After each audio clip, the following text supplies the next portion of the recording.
Filmmaking is an art form that spans 3 centuries, beginning with the black and white reels of the 1800s and morphing into the talkies, and eventually the color films of the mid-20th century. The rise of the summer blockbusters followed soon after with the release of Jaws, leading us now to our current era of interconnected cinematic universes. What then can a quaint little film from the 1930s teach us about filmmaking? What can we learn from a film whose remake does not follow it by 10 or 20 years, but 70? King Kong, originally released in 1933, is an entirely original screenplay that defined it as one of the very first monster movies ever created. While King Kong is a ubiquitous household name now, with a long string of films in its franchise, as well as its fights against Godzilla, it began its life as a single original film released in 1933.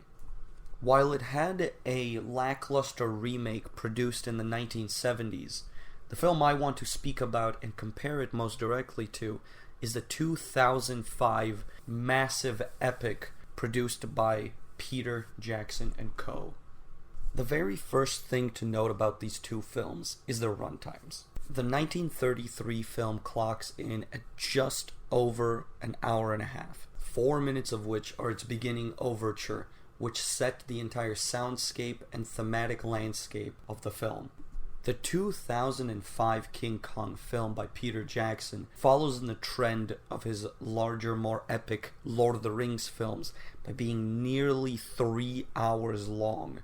While I went into the 1933 film viewing expecting something quaint, I came away with a much deeper appreciation for how tight and concise its story and characters are. Much of the dialogue introducing the characters is two-faceted, showing us both the foreshadowing of what's going to happen on Skull Island, as well as setting the character motivation and dynamics that will drive the film forward.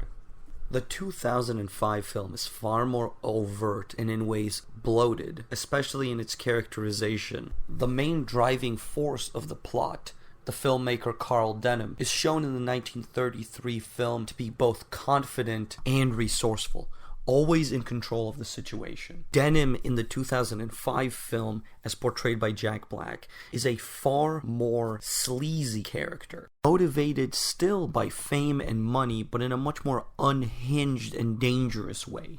Kong himself is another character who gets a significant change in the 2005 remake. While in the 1933 film he is sympathetic and does establish a relationship with Anne, the main female protagonist of the film, he is never shown to be human.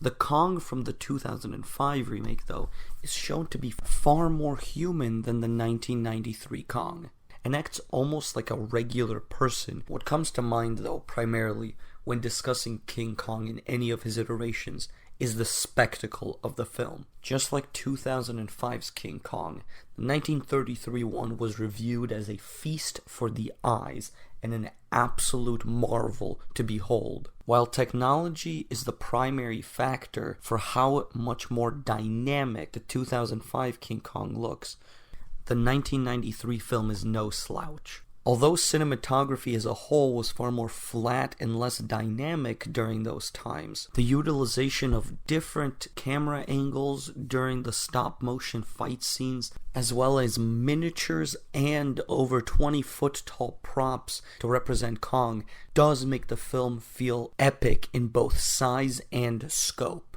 The 2005 film, in comparison, is a far more bombastic cinematic experience, but lacking that tactile charm of older filmmaking. In many ways, though, the 1993 King Kong is a modern film, rife with special effects shots and top-of-the-line animation, although the visuals were made using stop-motion rather than computer-generated imagery.